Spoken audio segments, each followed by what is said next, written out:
It's Mary Kay's birthday, so I wanted to celebrate with a powerful pink look.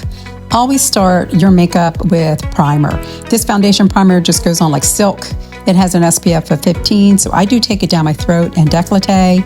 And then I'm using the new Mary Kay foundation, and this is medium 6. It is my perfect shade. And let me tell you, gang, you don't need much. I'm trying to learn how to use less, but it gives you supreme coverage. I stayed on through Pilates. When I'm at the end of the video, I had to stop and then I come back, excuse me, and I'll show you that it went nowhere and I did nothing to touch it up. So I'm just blending powder over it. Now doing a little contour with Latte, love Latte. It is a great shade for most skin types, most skin tones.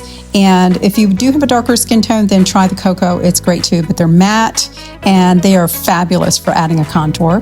I'm using a little blush now, and it is Rogue Rose, and then highlighting with glaze. Now I'm going to put my eyebrows on. You know, eyebrows are everything.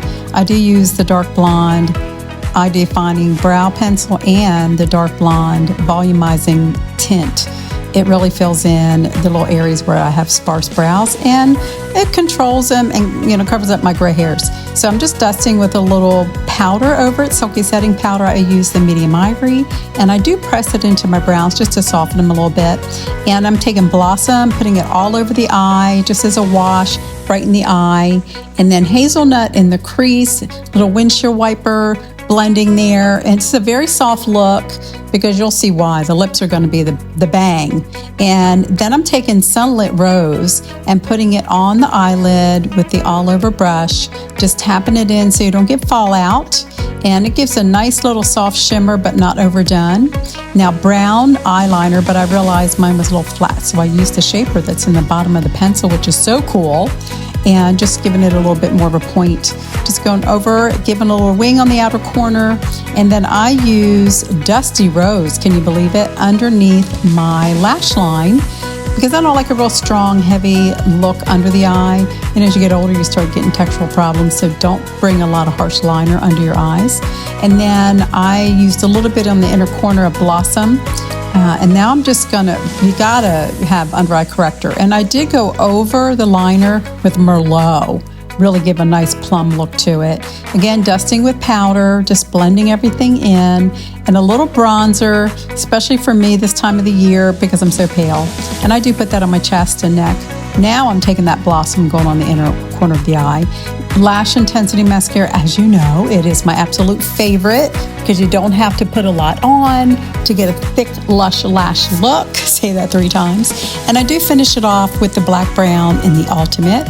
I only use the black brown on the bottom, and I'm using my lash brush just to push it into the roots, separate it, get no clumps. I love that little brush. Clean it off, keep it nice and neat. And then using Rose Lip Liner, filling in the whole lip. And then I'm gonna take Mauve Crush and put it over the lip liner so you can see the difference. It's a soft mauve look. And then, you know, it's all about pulling it together. So putting on a little color because I felt like I needed a little bit more. I just added Cinnabar in the crease just to intensify just a little bit more. Pop the eye some. You know what? The secret is adding a shirt to pull your look together, and these fabulous fan earrings. Now I'm going to show you with a different, really came together pretty, didn't it? A different lip liner. So I'm still doing Rose. And you'll notice I have more color in this top. Now I'm doing Powerful Pink. Look at the pop. So pretty. Which one's your favorite? I had to do a pink look today to celebrate our founder, Mary Kay Ash's birthday.